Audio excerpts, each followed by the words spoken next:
As business owners, entrepreneurs, family men, it's difficult for us to find the time to put together projects like these. Even though it's something we really want to do, unfortunately, taking care of the things we have to take care of comes first.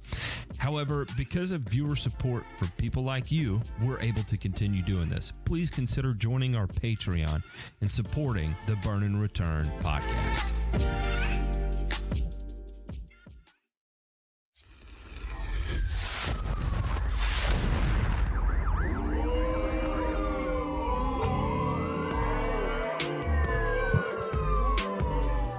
You're listening to Burn and Return, a weekly 1-hour podcast covering news from the agricultural and turfgrass industries.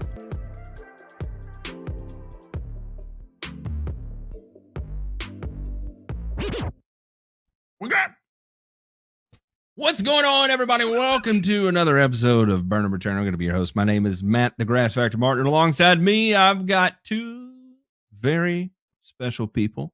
That would be Mr. Ryan DeMay, Mr. Reheat. Gentlemen, how are y'all doing on this wonderful Sunday evening? Matt, I'm breathing. That's the best I can tell you. I'm live. There's a slim chance that my audio will make it all the way through here because I'm living life somewhere in between Ohio and Hawaii, where Ray's coconut Wi-Fi exists. And so, yeah, good day, great day. Thanks for being my help desk and fixing my audio issues before the show, which if you do have Patreon, you would know about. And if you don't, you're probably wondering, what the hell are these guys talking about? Ray had to sit there through it and referee the whole thing. Ray, what do you think about Matt's turkey call? Do you think he's gonna get any coming up to him here? I love it. I love it. I mean, speaking of turkeys, Matt, this morning I had the unique pleasure of seeing the lawn that interrupted my biscuits and gravy on Thursday. Interrupted? How's that? No, this guy calls me at about 9:30 in the morning, freaking out because he nuked his Xeon Zoysia. Oops. And I got to look at it in person. Now, here's the little bit of, incriminating evidence. I found laying around, in his, where he keeps his gardening stuff, a couple of 2-pound bags of 4600 urea. Oh no. Sounds good. Yeah, and seemed like a good idea at the time, but yeah, and then J Pink is, we were talking before the two of you got on, and he was saying that does not sound good because he knows how small lawns are here in Hawaii, and I said, yeah, I'm only gonna guess what happened because his grass area or his turf area is literally only about 2,000 square feet total. I don't want to know how much of that shit he put on. Ray, I can see the future, and it's got $6 square foot sod all over this yard. Or not. I mean, all I'd have to do is leach out the urea and dirt his lawn and regrow it. Because, by the way, DeMay, I love my current mower setup because you know what that groomer is good for too? Tearing the hell out of some stuff. When I have to dirt a lawn. Exactly. I love how Ray just turned the word dirt into a verb. He's like, yep, gonna go dirt a lawn this weekend. Yep. Man, it's better than dirt and something else, right? Is this thing on? Yeah, it is. Gentlemen, let's do a little housekeeping real quick. Number one, there's going to be no Thirsty Thursday on Thanksgiving. Sorry. We've got to we're gonna take a little bit of family time off on for Thirsty Thursday there, but we have another star-studded cast following up right in behind it. So don't worry, because we are ready to go all through winter basically at this point. No real issues there. If you would like to be on Thirsty Thursday, J Pink told me not to do this, but I'm sorry, J Pink. Send us an email at mail@thegrass. If you head over to it's really the weird. Grass Factor, You cut out there. What was that email address again? That's magic. You can go to the TV and hit the contact us page, contact and send it over there. You may or may not get on the show at this point just because it is so booked out, and we keep piling it on to J Pink. So maybe hold off until after the new year to start doing that. I think weren't those our specific instructions? Was let's not promote this until after the new year, I think is what he said. Sorry. Something like that. I think what he said, says was after the lunar eclipse. I think that was the instruction. So we're good. We're good. Matt always in school does not follow directions. This is true.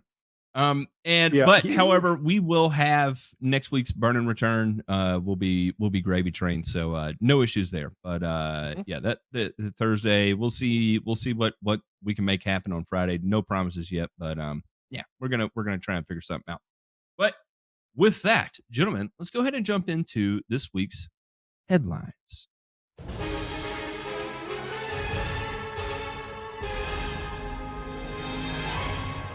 Nothing to fear here. This is just the news.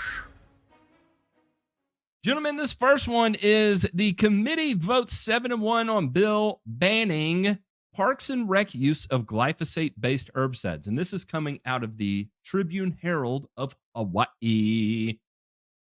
A county council panel on Wednesday advanced a measure to ban the use of glyphosate-based herbicides at Hawaii County Parks and Recreation facilities. The Council Committee on Climate Resilience and Natural Resource Management voted 7-1 to forward Bill 91 with a favorable recommendation to the full council, where it faces 2 more votes. Kahala Councilman Tim Richard tendered the lone vote in opposition. Introduced by Kona Councilwoman Rebecca Villegas, I don't know how to say that. The measure is intended. Villegas. The measure is intended to reduce the use of the broad-spectrum systemic herbicide by county workers and contractors at Hawaii County Parks and Recreation facilities. Exempt from the ban would be the Hilo Municipal Golf Course, Hilo Drag Strip, and all county cemeteries. Hilo. Golly, I am struggling. It is the second attempt by Villegas to stop county use of herbicides. In 2019, the city council passed a broader measure banning the use of Roundup and 29 other herbicides in areas owned or maintained by the county. Then Mayor Harry Kim vetoed the measure, and the county council was unsuccessful in garnering a supermajority to override that veto. The county currently uses glyphosate-based herbicides to control vegetation in public parks, fields, bikeways, sidewalks, trails, drainage ways, and waterways, as well as along fence lines and roads. It is the most widely used herbicide in the U.S., commonly sold under the brand name Roundup. They quote something from the World Health Organization, and as we all know, and this is, let me tell you, I did a long write-up and presentation about this long before any of the COVID chaos, and I had a very, very negative stance on not only the World Health Organization, but also the IARC, which are the ones that have smeared and turned glyphosate into something that it's not. Glyphosate, combined with the ingredients that are typically mixed in with it, harms the health of humans, animals, plants, and microbes, said Corey Hardin, testifying on behalf of Sierra Club, Hawaii Island, in support of Bill 91. Can somebody take a look at Corey Hardin's credentials? I'm sure this guy is very, very well credentialed.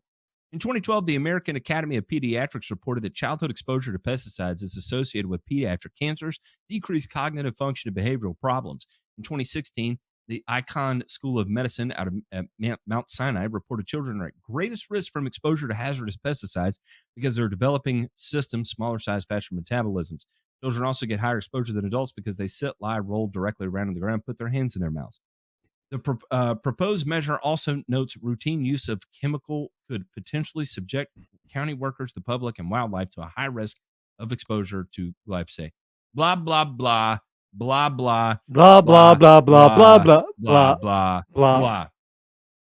I mean, no real shock here. Do you want to know about Is Corey? anybody stunned by this? What'd you Nope. say?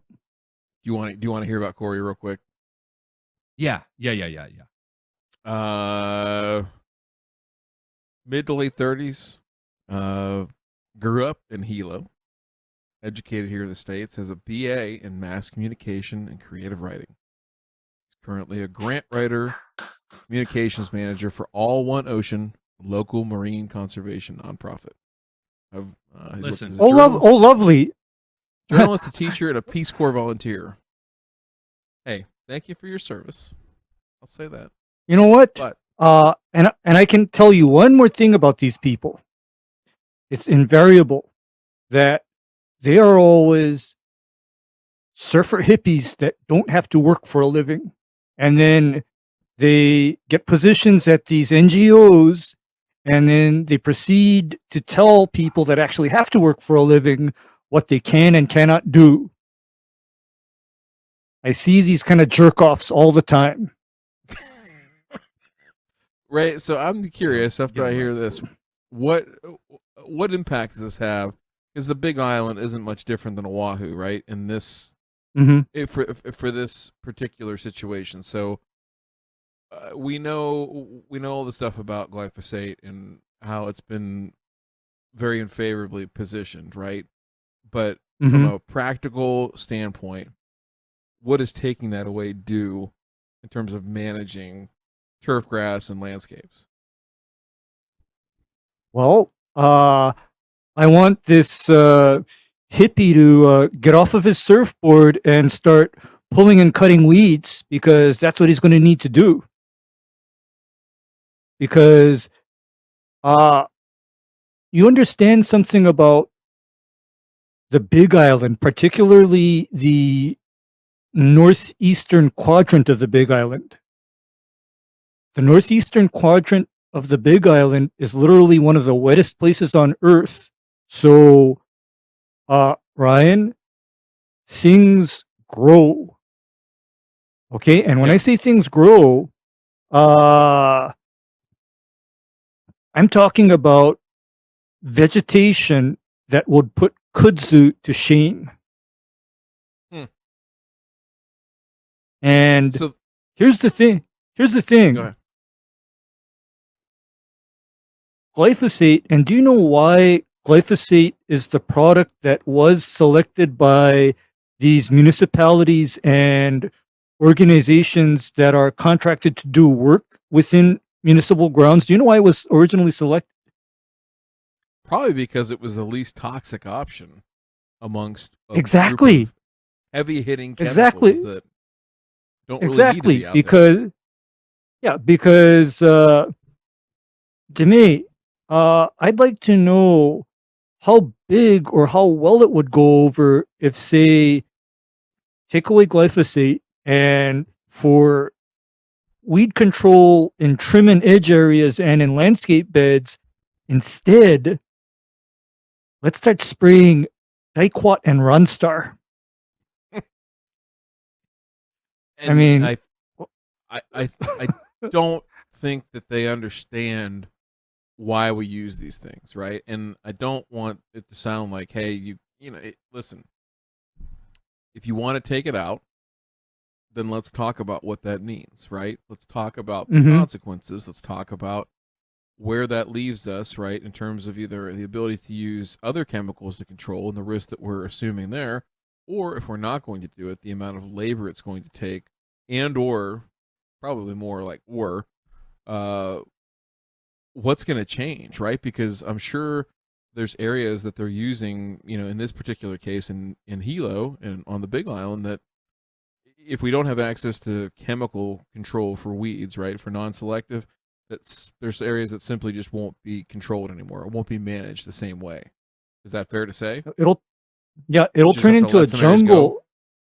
Yeah, it'll turn into a jungle, and then the main reason why glyphosate is preferred is because my understanding is that my idea of long-term vegetation control applications is not favored by municipalities due to the increased environmental impact.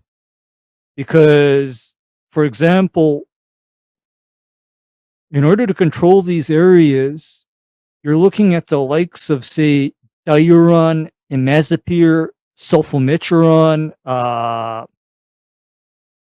or worse, just to keep those areas vegetation free. So by comparison, glyphosate a handful of times per year starts to become a much more environmentally friendly alternative. Yeah, I see these things, and I think there's a much more pragmatic way to go about it, right? Like to just blanket ban everything and say, hey, you can't do this anywhere at all. That's it's an easy way out for everybody, right? Yeah, I think and I have personal ways to do it experience. anyways. Sure. I have personal experience because Go ahead, Ray. Go ahead. yeah, I have personal experience because let me tell you, there have been times when people find out that I'm not going to be using glyphosate, but then they research or find out what I actually do. They are then legitimately horrified. Oh yeah. They're legitimately horrified because I tell them, nope, I don't use a lot of glyphosate or Roundup because, for one thing, it's not the most effective weed control. However, here's some precautions. I have to clear the area. No children, no cats, no dogs, and basically I take precautions above and beyond the precautions that I take if it were just a glyphosate application. And I think that's fair, and I think that's like again the nuanced approach of otherwise saying, hey, these areas over here that we again like what you're saying, we might only manage once twice a year. Maybe we'll let those go, or maybe those will have to stay because there's no other way that they're not going to cause major encroachment from a jungle or some other area, right, into our space. Or flip it around and say, hey, listen, we'll let those areas go, but we don't have the labor to go around fence lines or ditch lines or whatever the case might be and treat those areas with weed eaters or whatever kind of mechanical means or labor wise that we would have to do. So we're going to spray there. What works in one place might not work in another place, and I think that's part of the thing that really bugs me about reading about these things, of these just blanket bans, is that it takes all the nuance out. It takes trained professionals like us out of the mix entirely because we're the ones who still has to maintain it, and it doesn't put anybody in a more advantageous position. Even if you want to say that, hey, we banned the use of glyphosate. Well, you didn't ban the use of the stuff that's way more toxic, right, to the workers and to the people that are going to be around it, number one. Number two, you did nothing to really change or alter the way that these areas need to be maintained and managed, which could be done too. And lastly, it doesn't address any of the major issues that are really there, right? Like, hey, do we have these places designed correctly? Do we have these things laid out correctly? Do we need to have all this fence line? Do we need to have all these areas that need to be controlled? Is there something else that we can do? And is our money and our time and our effort better spent on doing things like that? They're going to be more long lasting, have a better impact, right? And all that stuff's just lost because it's just ban it. Just get rid of it. Fuck it. That's a beautiful way to put it. Because when you ask that question, my immediate thought is how much mental illness has just permeated throughout the groupthink, and why I say that is this is Corey Hardin. This is his logic behind why we should be getting rid of glyphosate. Right, Bayer has seen the writing on the wall. In July, they announced they will end residential use of Roundup, and Bayer is setting aside $4.5 billion. That's with a B, to cover future lawsuits by people harmed by Roundup. Is the country setting any money aside for lawsuits from workers and residents harmed by pesticides? That is. Guys, I'm really holding my tongue here because I want to kind of smash my head on the keyboard at how ignorant of a statement that is. Oddly, Tim Richards here actually had a great, very valid, very logical kind of statement to this a little bit after that. And let's see. He said, Richard, who voted no on forwarding the measure with a favorable recommendation, took issue with the bill's purpose as written. noting he did not think the panel was qualified to make a finding that the chemical is linked to adverse health effects. We are not qualified to do that, he said. There's not a single person sitting up here that can make that determination. We have to rely on the experts. What a earth-shattering amount of logic to be applied there. To say, hey, you know what? We're probably not the most qualified people to make this determination. Meanwhile, we've got Corey Fuckface over here who says, well, they are settling lawsuits, therefore they know they're killing people. By the way, Matt, do you know why then Mayor Harry Kim said no to the first ban? Do you know why Mr. Kim said no? It's No. because his exact words were, "We are not qualified to make that judgment either." He himself said the same. Because Harry, you know who Harry Kim is? Harry Kim A is creative literally writing major? no. Harry Kim has had a lot of experience managing the Big Island as their mayor through all manner of catastrophes and natural disasters. Mm. Okay, I mean, that guy was there when the damn volcanoes blew. That guy was there when hurricanes hit the island. So, that man knows something about people, and he doesn't strike me as a callous bastard that says, "Oh, what's a couple of people dying from chemicals? Who gives a shit?" No, Harry Kim actually cares. So, but then he made that determination as well, is that who is this committee? What are their qualifications to come to the adjudication that glyphosate is a hazard to public health? He says they're not qualified. It doesn't matter when you have enough people barking, and like one of the other statements here was that they were being inundated on social media that Hawaii Parks and Recs are poisoning the children via playgrounds and the use of toxic herbicides on playgrounds. So it's coming bullshit. from all angles. And listen, as a politician, right? What is the least popular opinion that you can take when someone is approaching you with that? Be like, I'm not qualified to make that determination. Standing up and saying I'm not qualified to make this determination, I'm not qualified to put a ban in place for something that I don't understand, is not a popular opinion. When people are telling you you're poisoning the children, you're poisoning the playgrounds. So I get it. They don't want to tackle it head on because it doesn't look good from a political standpoint. At least Tim Richards has a spine and an ounce of dignity and self-respect that he can stand up and say, you know what, we don't know. Let's ask some more qualified people than ourselves to try and figure it out. Maybe come to some sort of mediation there where one side gives a little, the other side gives a little, and everybody gets to play along nicely and happy together. Let's follow this up with the next one here, because boy, hasn't this been pounded into our MF and brains. Glyphosate herbicide does not cause mortality in bumblebees. Glyphosate is the most commonly used herbicide in the world and is widely used in agriculture. While glyphosate has been deemed bee safe by regulators, some emerging evidence studies suggest that it has a negative effects on bees. And for those of you that are not kind of up to date on what was previously cited regarding the bee thing, was that it affected some sort of gut enzyme in the bee that weakened its immune system and allowed it to be attacked by all these other things that are out there and effectively dropping the lifespan of the bees. However, a new studies by authors Edward Straw and Professor Mark Brown of Royal Holloway University of London expands the current knowledge on glyphosate. It examines the impact of glyphosate on previously untested species, the buff-tailed bumblebee, Bombus terrestris, and incorporates a bee parasite, Crithidia bombi, that has never before been tested alongside glyphosate. By using several different research methods from the field of ecotoxicology, the authors observed that there was no significant effect on bee mortality when bees were exposed to glyphosate, the bee parasite, and most stressors together. In addition, no significant effect was observed for the reproduction or sucrose consumption.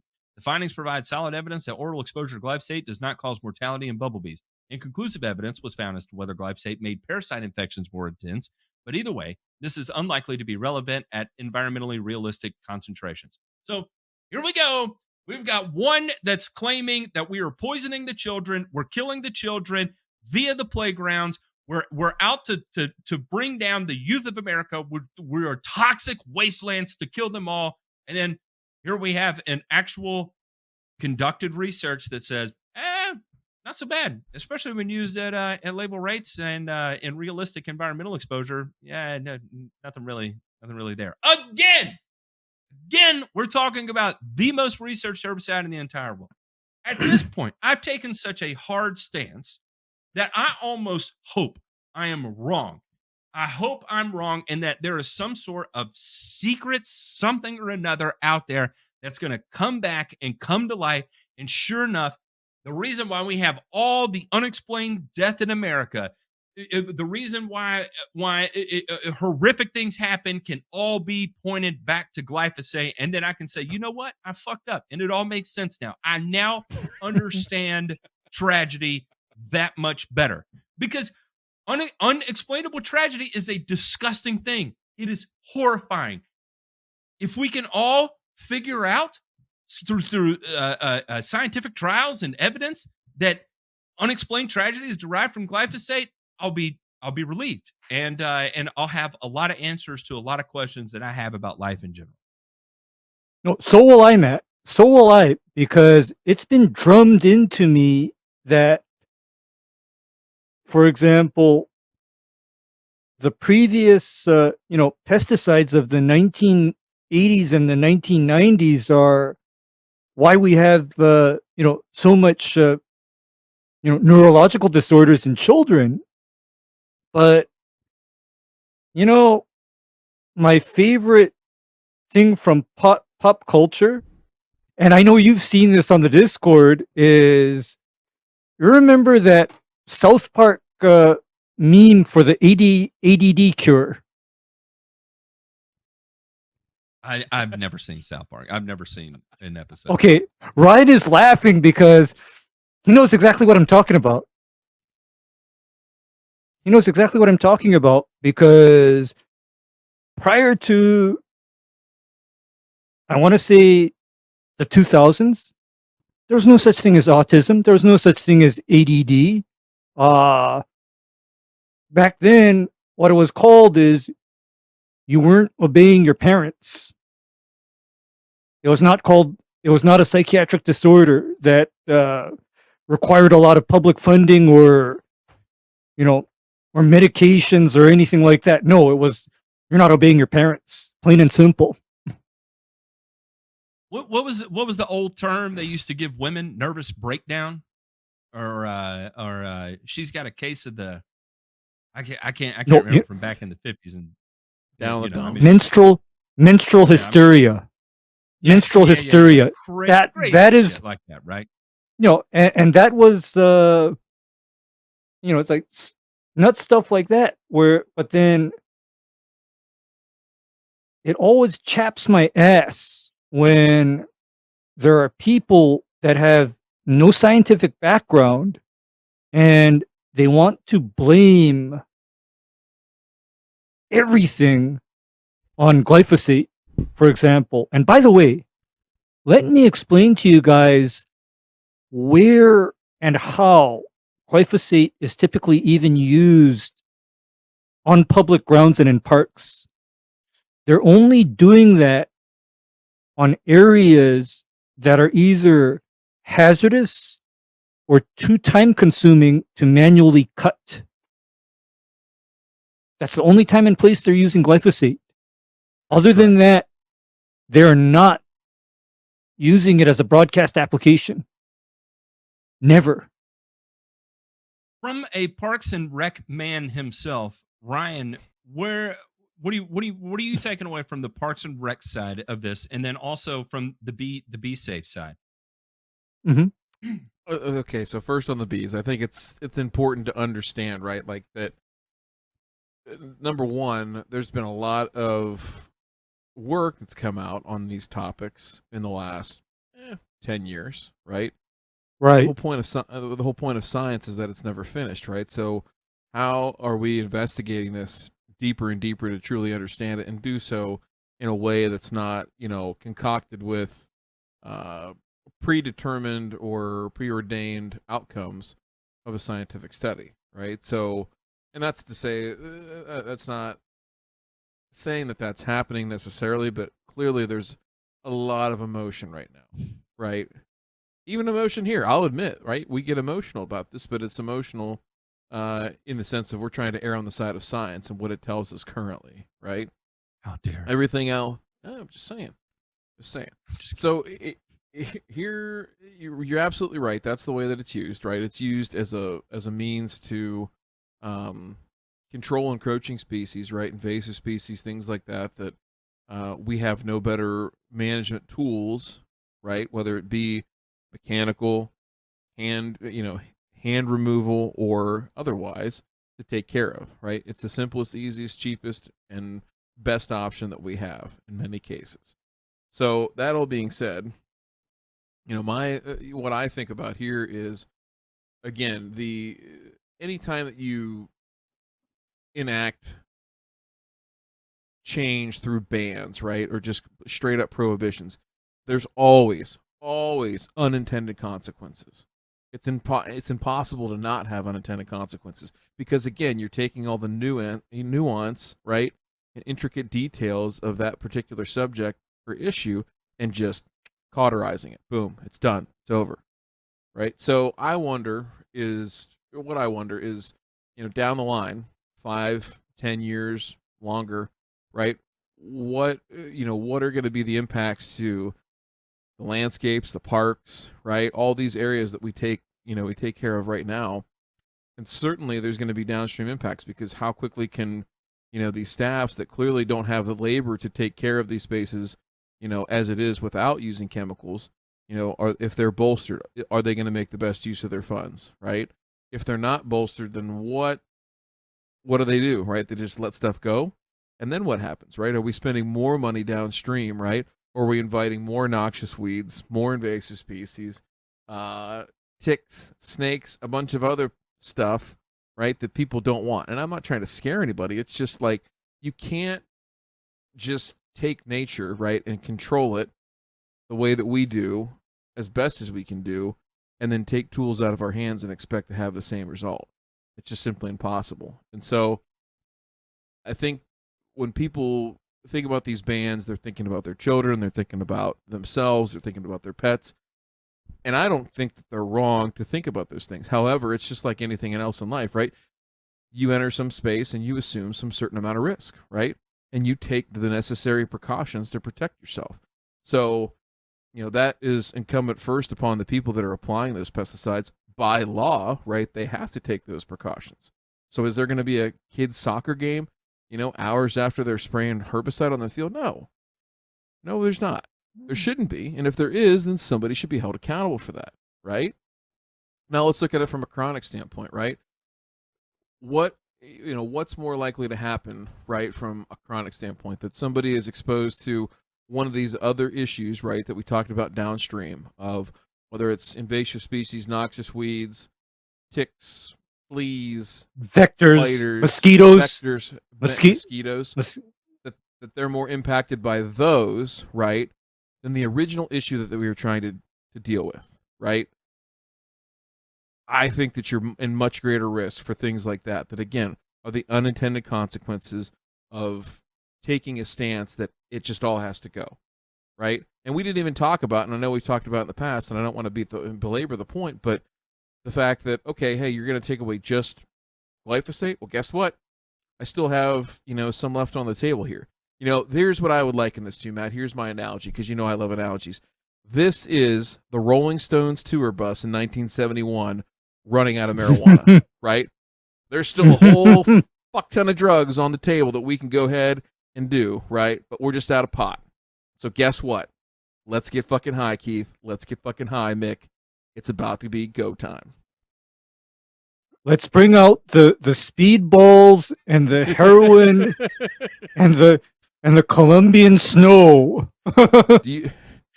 Yeah, I mean, Ray, Let's go.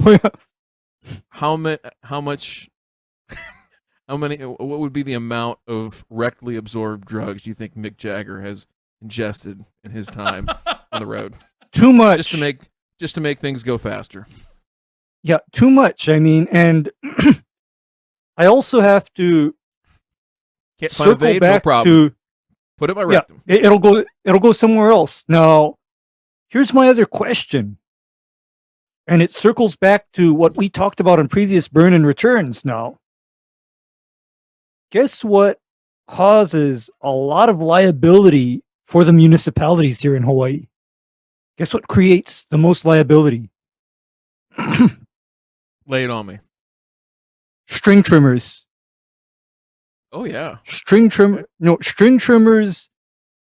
Guess what happens when you punch a rock through somebody's shiny black Ford F-250?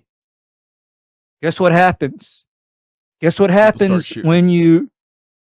No, there's no guns. But you bet your ass that the municipality has to pay compensation for that damage. And then guess what happens when somebody gets hit by a flying rock Okay, that got picked up off the ground? We've talked flying about objects, flying right? Here. Yeah. Not good. Yeah. But then even flying rocks, flying rocks, you might as well be shot by a gun. So, in a lot of cases, me personally, from an operator standpoint, there's a lot of places where I don't like that kind of a mechanical device because of the high risk to health and property.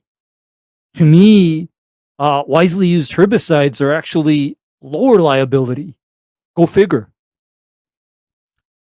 Yep. Like I said, I think those are issues too that if you had sensible people, right, from all Mhm. parts of the argument, right? It's not just a this side and that side thing. There are people that are probably in the middle. They're probably like, you know what? Like, I don't want my kids wading around in chemicals, but I also kind of like not I don't. being around mosquitoes and having nice grass and stuff like that. So, isn't there like And some kind of middle ground here?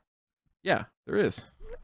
There is, and then it's like there's also people where, hey, I don't want my freaking truck, scratched up every time, the county has to do maintenance, because you can be driving past that and you know what you hear? Pink, pink, pink, pink, pink, pink. All the rocks flying. Okay. And I'm not imagining that the people that say, let's ban Roundup because it causes cancer, I'm not sure that these people think. Now, as an aside to this, I know there's a company on Maui that is trying to bring in high temperature steam weed killing equipment. Jeez. But, okay, here's my problem with steam, because I use steam sterilization at home in the kitchen. Do you know what steam at 250 degrees is like? I really don't, right? No, Pinky? it burns things. It Oh. burns things. I mean, you get it on your skin, it'll burn you. The equipment that you use to carry that steam has to be properly insulated. Like, I remember accidentally touching the non-insulated stainless steel wand on that steam gun, and I was like, wow. That left a mark. So then can you imagine a municipal worker then using one of these propane fired or diesel fired steam generators, and they're dealing with like 250 degree steam? What could possibly go wrong? I'm just saying stuff like that. Like, again, that goes back to the whole worker hazard thing. Like, what kind of Mhm. situation are you putting them in? And it's not good. It's not good. So I'll be No. interested to follow along with the how Roundup or the lack thereof goes for Hilo and Miss Viegas and Well, Corey. And Corey, sucker Corey there is gonna creative write us into a better utopia. Out in New York here, we've got don't fertilize your lawn after November if you live in New York. The cutoff date for fertilizing lawns in New York is fast approaching. It is state law to fertilize lawns between December it is against state law to fertilize lawns between December 1st and April 1st. Some areas are also have local laws about selling and using lawn fertilizer. The NYS nutrient runoff laws limits the amount of phosphorus in lawn fertilizers and restricts the time of year when fertilizers can be used. The law is meant to reduce the amount of phosphorus entering the state's waters. When purchasing lawn fertilizer, New York's Department of Environmental Conservation, the DEC, recommends checking a bag for a set of 3 numbers and choosing one with a 0 in the middle. The 3 numbers indicate the percentage of nitrogen, phosphorus, and potassium. Phosphorus is one of the leading causes of water pollution. Excess phosphorus in lawns can pollute bodies of water, harming fish and affecting recreational activities like boating and swimming. More than 100 bodies of water throughout the state can't be used for drinking, fishing, or swimming due to the amount of the phosphorus they contain. So the law applies to homeowners, landscapers, pesticide applicators, retailers, fertilizer and pesticide combination products, organic phosphorus fertilizers such as bone meal. The law does not apply to use of products with a 0.67 in the middle or lower, agricultural fertilizer or fertilizers for tree shrubs or gardens or compost. So there we are. And as a good general rule of thumb, you shouldn't be fertilizing your lawn this late if you live in November anyway. I'd say shit is pretty much checked out already. Yeah. This is what this is a PSA, right? This is for a PSA for people who still watch local news and actually get on. This is probably like a Facebook headline, Ray. And probably had like 87 comments of getting ready to put out my blah blah blah blah blah. Like, I don't even know. There's some real winners out there in the Facebook. What Facebook crackbook or whatever you call it. Face crack. Face crack. Yeah. Face crack. There are some real winners out there in the lawn care space of people that I'm sure are great people. And I'm sure they really, really want to help. But man, when I read that shit, it makes me want to cry. I mean, it's like, what are you doing? Spacebook Lawn Care is the metaverse. It was the metaverse before the metaverse existed. It's its own entity. It's its own reality, and there's no common ground or very very little reality takes place in that. And you know, are you trying to say that Zuck's gonna he's gonna fertilize his lawn after December 1st? Is that what you're trying to say? He's gonna fertilize something. I don't know if it's grass though. This week, gentlemen, we are brought to you by our patrons. Thank you, patrons, for all you do and making this reality. If you have the means to do so, you're no obligated to do so. But if you can, head over there, buy one of us an airport beer, and we will be forever grateful. You get featured as at the higher tiers. You get features as one of our producers, because it's these higher tier people that allow us to do the different things that we do. And you also get access to things like, the show before the show when we do the live recording here. And if you missed this week's, then that alone is worth the $4 to be able to hear, because, man, I laughed until crying there. I legit did. That was, I don't know where it came from. Apparently that was just pent up in me. Listen, I've been helping my son with a book report my wife and I have.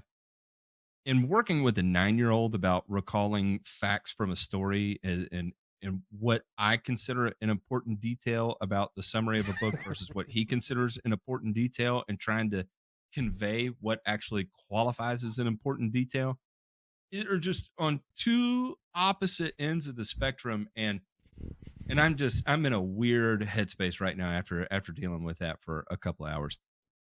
So anyway, patrons, thank you for everything. We are just forever indebted. We love you to death. Let's now move into this week's Irons.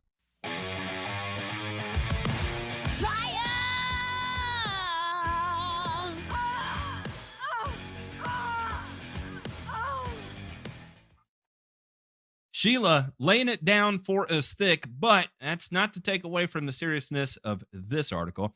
Department of Agriculture finds violations in Cleburne County herbicide spraying investigation. This is out of Alabama. A spokesperson for the Alabama Department of Agriculture and Industry says an investigation confirmed IVM Solutions violated the law when the company sprayed herbicides in parts of Cleburne County over the summer. Video evidence shows an IVM Solutions truck spraying herbicides near a child, on mailboxes, and close to waterways, which is not prohibited by law. CBS 42 reported neighbors' concerns over IVM Solutions spraying herbicides in Cleburne County back in July. Shortly after we started asking questions, the State Department of Agriculture and Industries confirmed an investigation was underway. Based on case review, violations have been identified. A showcase letter has just been issued to the company. They have 10 days to contact our pesticide management division to set a date for an informal hearing. The purpose of the hearing is to reach an consent agreement, as to the final enforcement actions, punishments that will be taken for the proven violations. A final action agreement will include a monetary fine, a probationary period, and additional training requirements. At this time, a date for an informal hearing has not been set. Since then, we followed up with the Department of Ag. A spokesperson confirms the order was issued and IBM paid a monetary fine. Amy Belcher, the communications director for Alabama Department of Ag, said in an email, there were additional penalties issued, but until the official order is complete with all signatures, we're not able to disclose the details in this order. I'm highly disturbed about that because I feel they made that mistake once. We're taking the chance of it happen again, said County Commissioner Laura Cobb.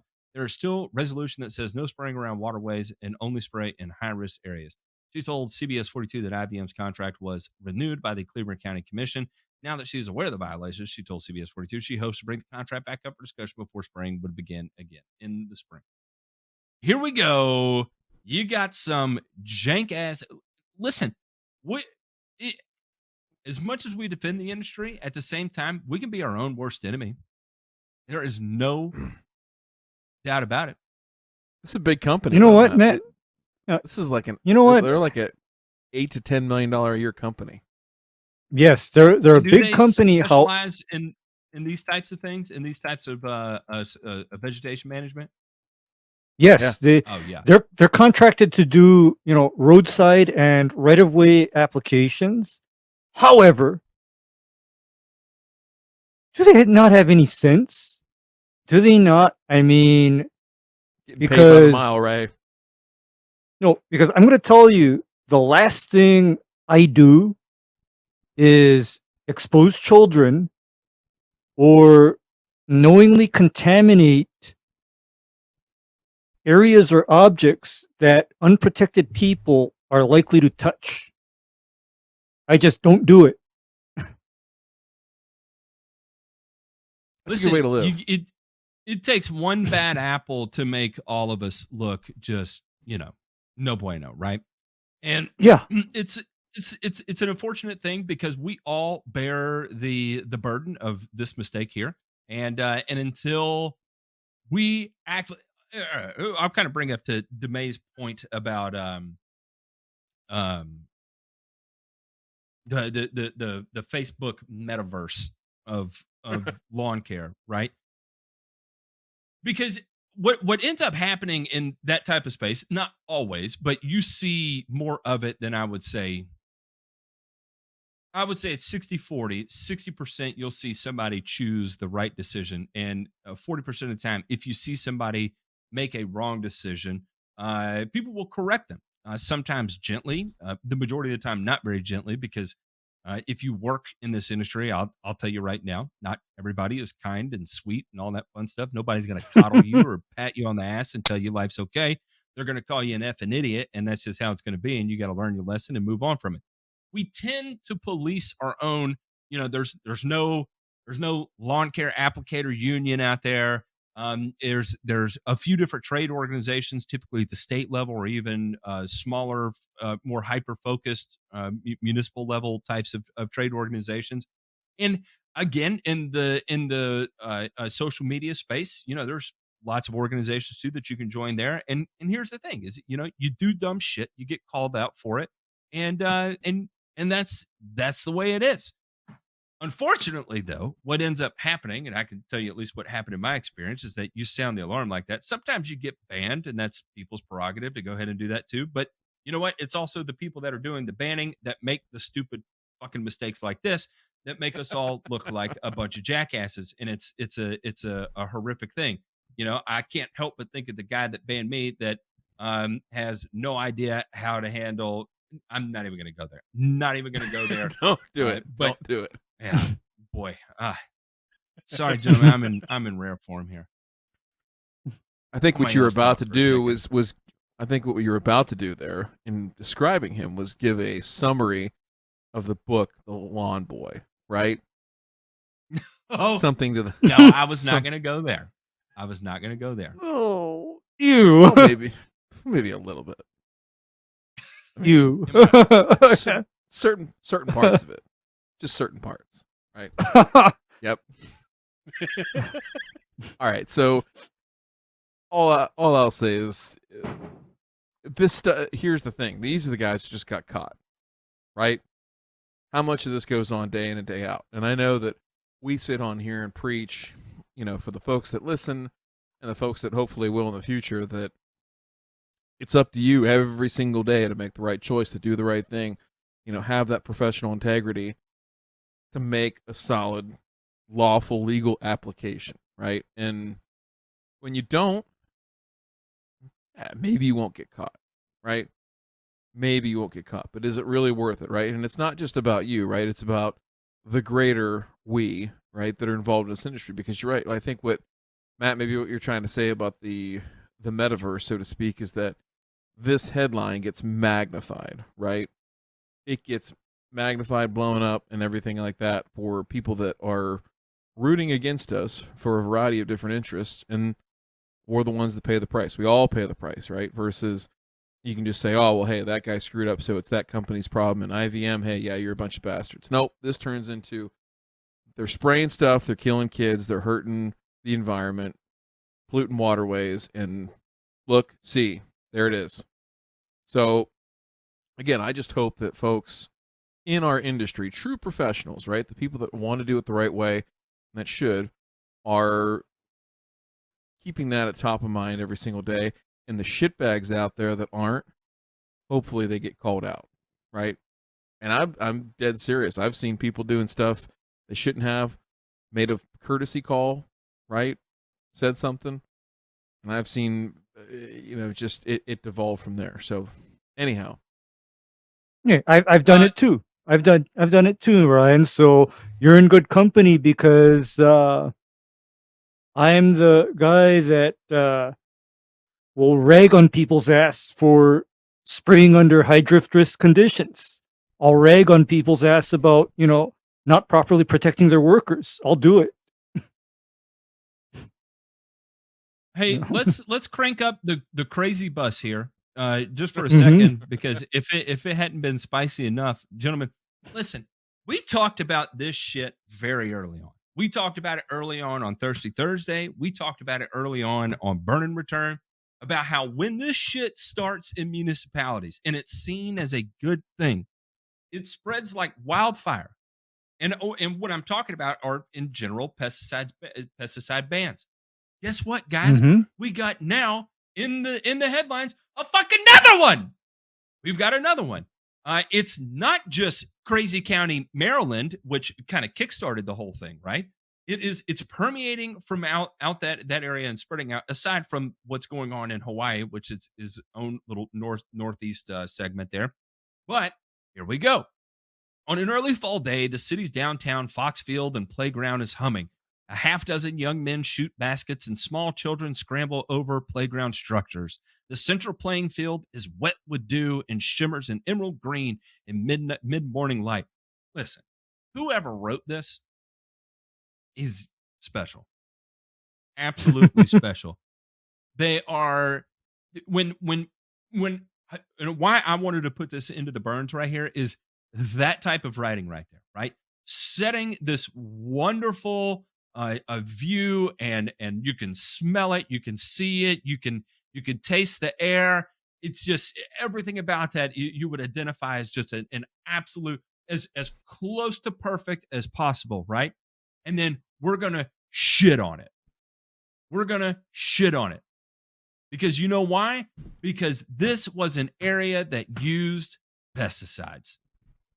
It used pesticides. But hang on, let me continue reading here. The way they set it up that way is because they're able to say it's like that because we banned pesticides. Last fall, Portland's Parks, Recs, and Facilities Department began organic turf management. Zero use of synthetic pesticides or fertilizers to control weeds and grubs on Fox Field.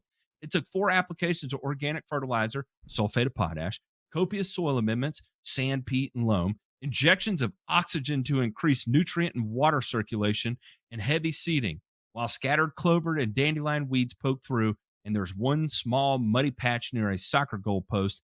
The grass in the heavy use field is remarkably healthy. Portland passed a law in 2018 banning synthetic pesticides for turf, landscape, and outdoor pest management on both public and private property, and the Parks Department is doing its part to comply across the city's recreational fields. It's 66 parks on more than 1,000 acres, community gardens, and other sites. Many of the most common lawn and landscape pesticides, including glyphosate, are harmful to human health, pollinators, and wildlife. 26 of the top 40 pesticides are possible or known carcinogens, and 24 have the potential to disrupt the endocrine system, among other impacts, according to Beyond Pesticides. Among the more recent laws, New York City in April banned synthetic pesticide use. Maui banned both synthetic pesticides and fertilizers. Late last year, Baltimore banned chlorpyrifos, neonicotinoids, and glyphosate use on public property. Here we are. I mean, come on. It's the same thing. Rinse, cycle, repeat. When we talk about responsible use, thinking about the evolution of the industry, thinking about the image that we project forward, and taking a second thought of when you're planning a piece of content and putting it on the internet, because the internet is forever. Take a hot minute to make sure what you're doing is valid, because like never before we are under a microscope. And to the guy that wrote in that was said, oh, well, have you considered some of the other turf grasses?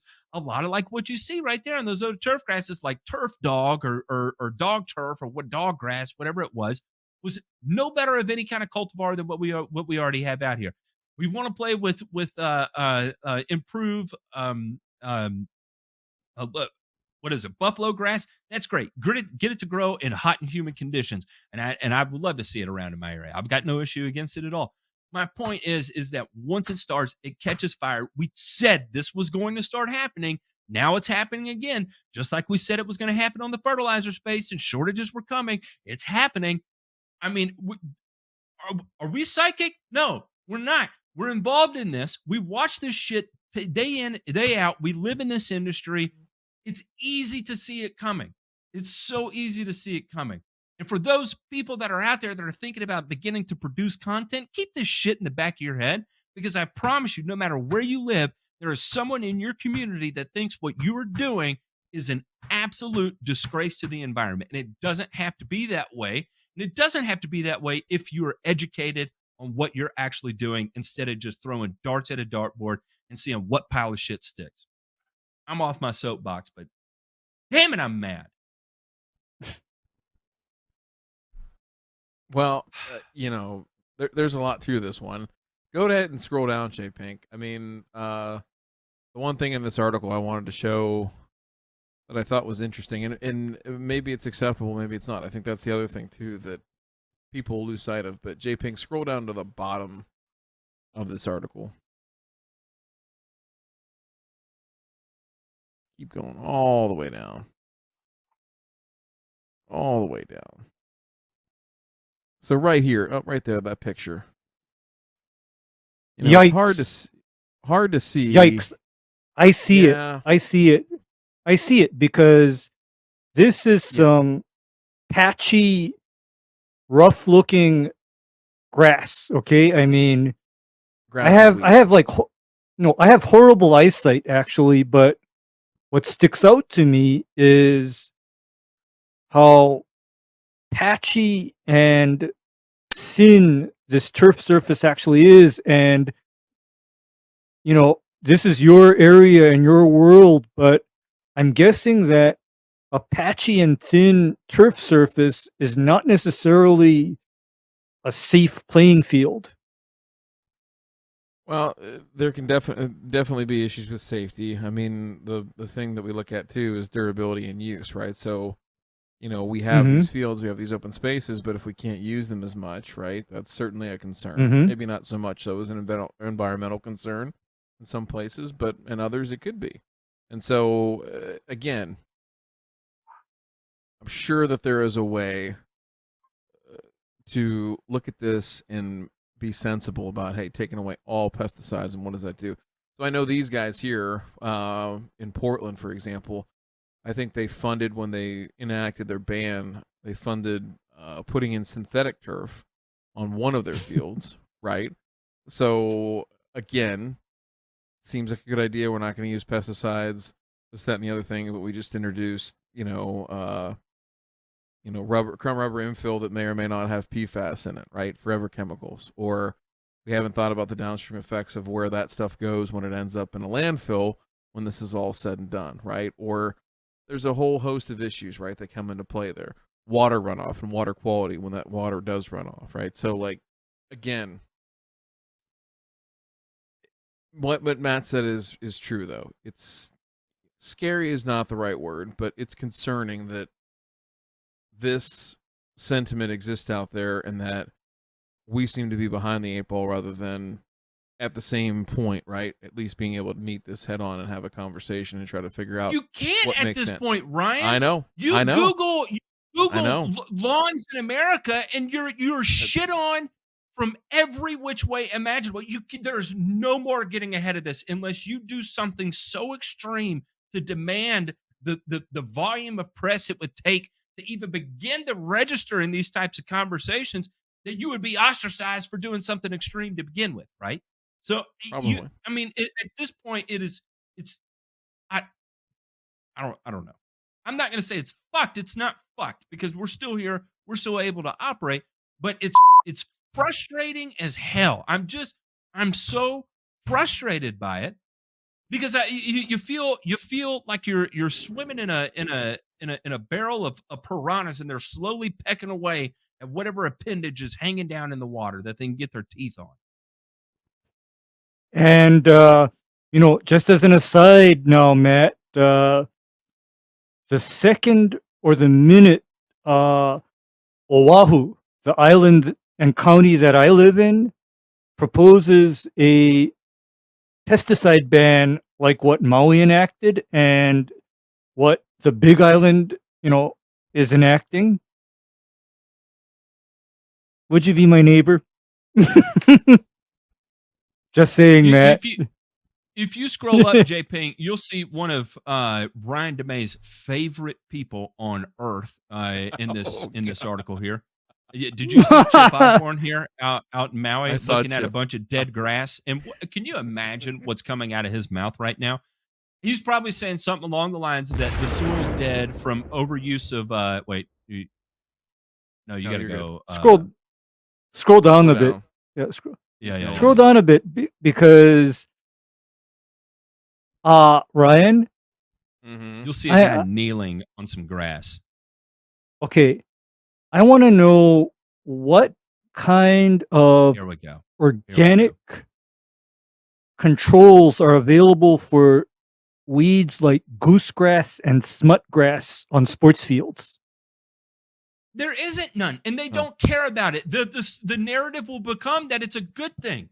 It's a good thing. A little of it's biodiversity. It's a good thing. And like Chip Osborne here, I'll tell you,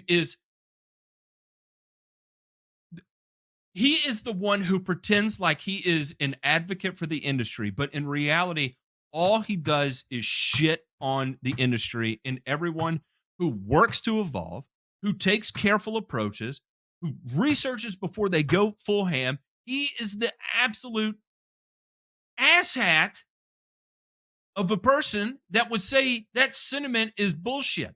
And this is why, because, we're going to lead to excess nitrogen release into the atmosphere, and it's going to run off in our waterways, and it's because of misapplication. We have soils that you get soils hooked on synthetic nutrients. The soils are addicted to synthetic nutrients like the people in your downtown areas are hooked on heroin, and all you could do is when they overdose is give them a little bit of Narcan again and again. It's the same thing with fertilizer and fungicides.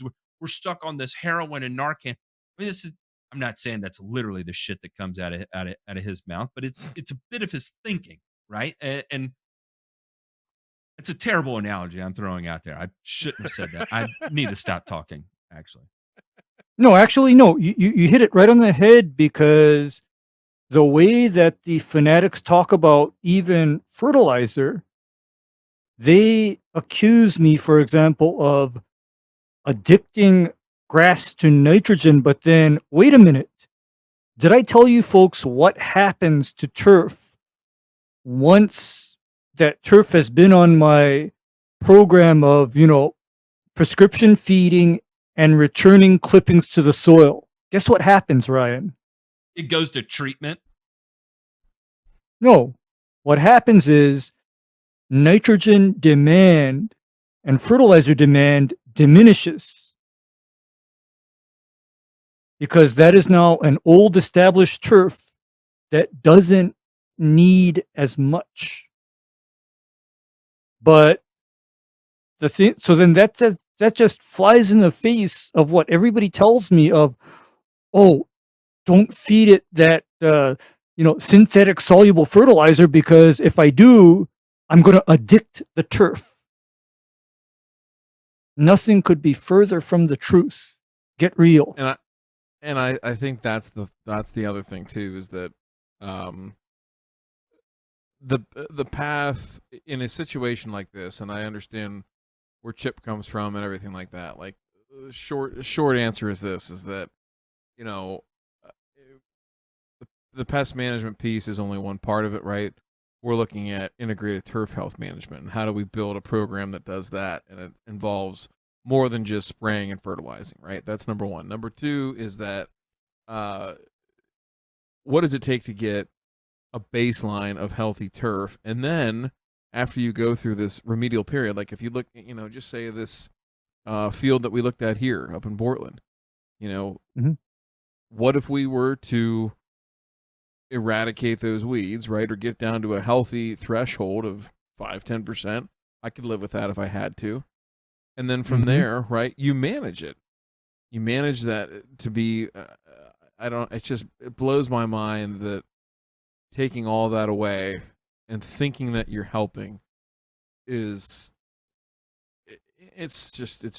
dumb.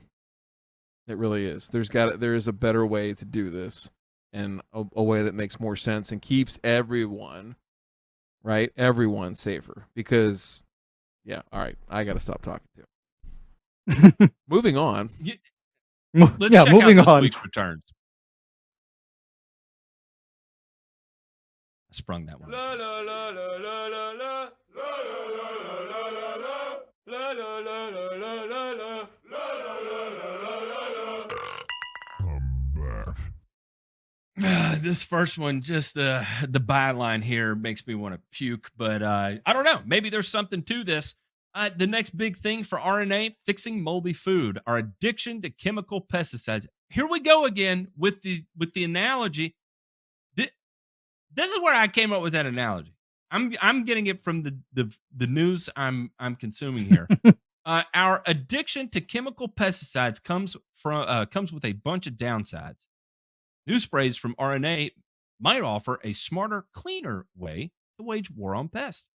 Of all the fungi out there, Botrytis cinerea is the one that keeps farmers up at night. The scuzzy fungus has a voracious appetite.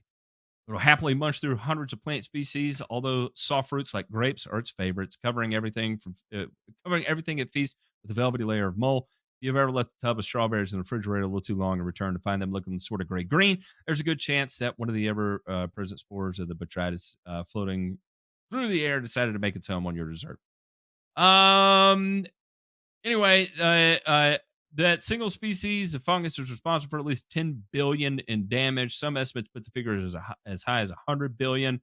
It's so troublesome that a survey of plant pathologists ranked it as the second most important plant fungal pathogen, and what can only be described as the industry's equivalent of Time Magazine's most influential people list. It's the big one, says Mark Singleton, head of plant and animal health at Greenlight Biosciences, a Massachusetts-based biotech startup working on a new generation of sprays to defend against botrytis and other pests. The Bed Devil farmers. The new generation of pesticides is based on a cellular trick that dates back more than 1 billion years, at least as far as the last common ancestors of animals, plants, fungi, and protists. At some point, we're not exactly sure when, cells evolved the ability to chop up and destroy genetic material from invading pathogens like viruses. When a cell detects the presence of a double-stranded RNA, the sRNA, a stretch of genetic code the viruses use to duplicate themselves. It hacks its dsRNA up into tiny pieces. These chunks of dsRNA are like teeny weeny wanted posters. Molecules in the cell pick them up and use them to hunt down any matching stretches of messenger RNA. Blah blah blah blah blah. This is crazy and a lot of shit I don't understand. We have to have Rocket Man geneticists come on here to explain it to me because No, um, I kind of understand it, but then, you know, as nice and good an idea as this seems like, Matt. Okay, here's my question to you guys. Given the current sentiment to the COVID vaccine, which is related, which is, is based on, mRNA technology, can you imagine the sentiment if we told people we're going to go out and release an mRNA product out into the environment broadcast? Can you imagine? I mean, no, I can't. And it would be such a weird thing, right? Because, the term pesticide has been equated to every negative connotation that you could come across with, right? And Yeah. However, mRNA at this point is extremely controversial too, right? And these are opposite ends of the political aisles that where is each one going to lie? Is all of a sudden the green side of the political aisle now going to be in favor of mRNA applications to fruits and vegetables, and the less government interference side now going to be like, we need to restrict the use of these mRNA I don't think it's going to happen because I think mRNA pesticides? I don't know. It's because what I odd. think is going to happen, what I think is going to probably happen is these same, green, crop production and green, environment people. I know they are dead set against releasing, lab-made organisms or lab-made genetic material out into the environment. I mean, look at how much they squawk about anything genetically modified because, and the thing is that I kind of fit people into, the profile because, by the way, a lot of the, vaccine refusers are not your, don't tread on me or don't give me liberty, give me liberty or give me death people. No, these are the, essential oils and crystal and, herbal, people that say, fuck modern science and modern medicine. We're going to do it the ancient way. And likewise, DeMay, did you charge your crystals at the last full moon? No, the eclipse, because the I'm not eclipse laughing. actually blocked Yeah, that out. So I the lunar do it. eclipse still because That was your chance for a supercharge, Ryan. yeah, because the other thing about these loonies, as I want to just call use my- them, I used my ego blower instead. It worked fine. yeah, these loonies, they literally think that we should not be, utilizing technology for these, to solve these problems. Well, goodness sakes, I mean, because by the way, did you know what used to be applied for botrytis on fruits? What they Missed used that to, one. okay, iprodione, vinclozolin, Ooh. or this other fungicide that I'm very familiar with called Captan. Yeah. And the reason why they used to use those is because the shit worked. It worked. I mean, that's just bottom line. Well, and I think that's the whole point. The whole point of this, and this came from an article. This was a linked article, previous article I was reading about, where they're trying to take this with fungicides, right, Hmm. and replace them essentially with this. And so, yeah, it calls into question. Okay, can't have GMOs, can't have pesticides. Can we have this? Is this okay? Right? Or And are my we? guess, Mhm. Go ahead. My guess is no, because you are now introducing the fungal equivalent of COVID-19 out into the environment. You're Yeah. releasing genetically modified genetic material out into the open environment without any control over what exactly it does once it's been released. Hey, just another tent in the circus of clown world, right, Matt? Yeah, and he goes on to be fair, and I have no opinion on this because I don't understand how any of this works. I'm not a geneticist, so I just want to make that very clear. I'm We'll let you not live. We'll one let way you or live. another on this. But it ends and it says RNA crop sprays alone are not going to save farmers from botrytis, but they might help cut down on a reliance on other pesticides. You bring it all together, everything that can help you control the pest. If you bring one single method, it will not work, Canning says. So, everything in balance, everything in moderation. It's all it works together if you bring it together, kind of sort of thing. And I do like that particular approach. And I Hmm. think there's a lot of validity to that. All right, I'm going to move on to our last article here. This is from Bloomberg. A farming software maker said to be valued at $4 billion in a fundraising Jeez. round. Farmers Business Network Inc. has raised $300 million in financing to power its software for the agricultural industry. The latest funding values this business at $4 billion, more than double the $1.75 billion it was valued at in around last year, according to a person familiar with the matter who has not to be identified discussing private information. The investment was led by Fidelity Management and Research Company with participation from ADM Venture Investment Corp and GV, as well as funds and accounts managed by BlackRock and advised by T. Rowe Price and Associates. Farmers Business Network could go public as soon as next year. Co-founder and chief executive Amal, Deshpande said in an interview, "We're certainly of a scale where we can IPO without a shadow of a doubt." The San Carlos, California based business has a platform that helps farmers gather data affecting their business, such as pricing. The company said it will use the new capital to grow both its farmers FBN Direct and FBN Financial platforms, and also to hire 350 employees. So for I don't know how many people know about Farmers Business Network, but it's kind of like an online co-op of sorts, right? Where you can log in and manufacturers or distributors can throw in their prices at their products at their prices that they need to sell at based on where they are and based on where you are, and it'll do all the math for you based on freight and what your order quantities are and how far away you are from the distributor, and allow you the opportunity to buy at the best price possible. So very cool concept. There's lots of other companies that actually do this, but Farmers Business Network, I seem to have scaled the fastest.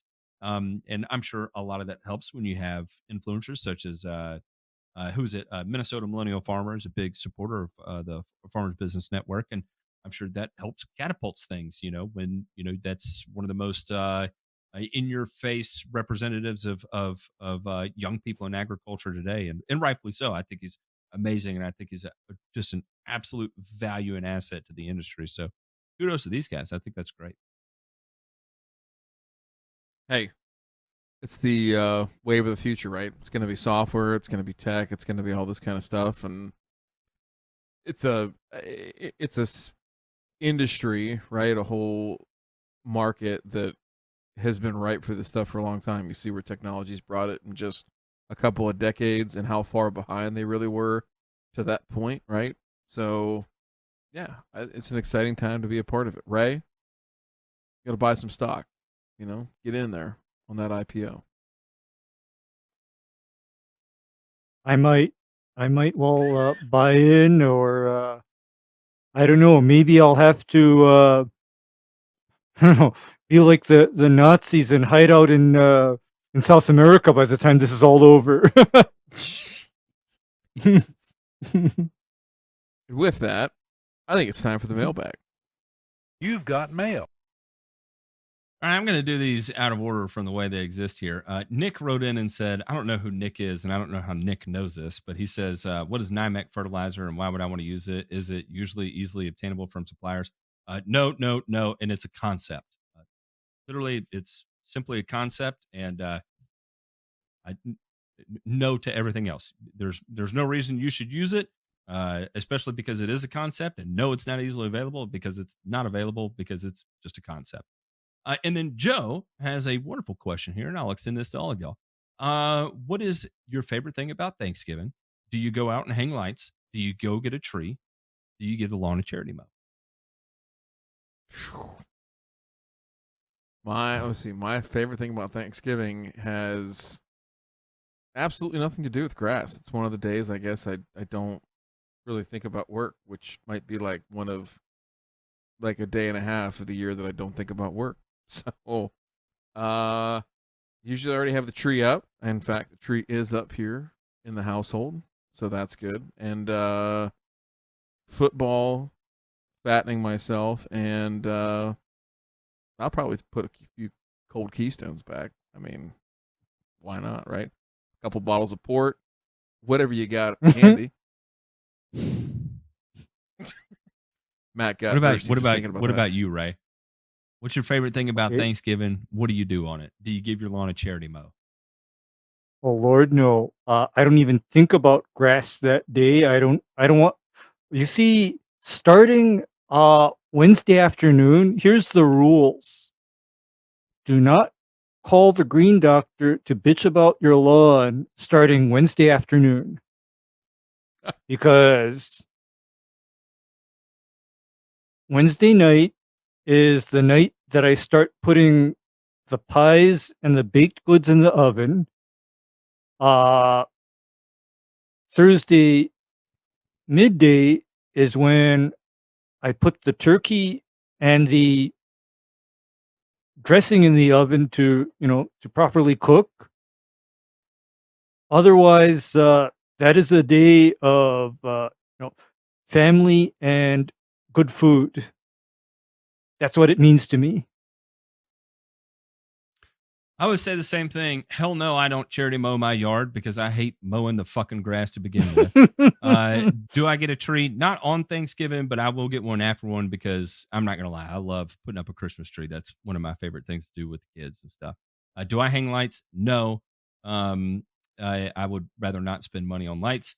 And what is my favorite thing about Thanksgiving? It's, just sitting around and having conversations with my mom and dad and kids and wife and just spending time together, I gotta say, and eating a shitload of food because I love eating a shitload of food. And actually, J-Pink. this year is going to be special for me. This year is going to be a little bit special because last year during the middle of the pandemic, one of my cousins got married. Oh. So I get to meet her husband and the in-laws, and that is literally who I'm putting Thanksgiving dinner on for. Look at Ray. Now, clearly, you gotta do the old litmus test. You gotta give him a big plate of biscuits and gravy and see what he does with it, just to see if he's. No, I can't do that kind of stuff because that would automatically, like, really have me ridden out on rails here in Hawaii. There's limits to me. I mean, I do have to realize that I'm in enemy territory. I do whatever the hell I want in Knoxville or or Louisville, but they're not in Hawaii. There's limits. Just a good man. A good man. Mm-hmm. Matt, take us out. All right. Wait. We need the answer from what? J Pink too. Oh yeah. Oh, J-Pink. What's the Thanksgiving? So it used to be I'd Yeah. go hang Christmas lights, and maybe give the yard a charity mow. So out of This the fucking four of guy us, right here. I'm the only one. This fucking guy right here. J Pink messaged me today. He's like, one day you want to put lights on your house like this. He knows I'm scared of heights. Fuck no, I don't want to put lights. I got up the on my ladder. house. I'm not getting on the roof of my house. I'm not You don't not have gonna to. get on the roof of my house. Just spot me. Just hold the ladder. Oh, Jesus, that makes me nervous just thinking about are it. you gonna? All right, everyone, we ran way too long. I love you all. We'll catch y'all on soon enough. We'll be here soon enough, and hopefully I'll be in a little better headspace where I'm not screaming at everyone. Love you all. On the flip side.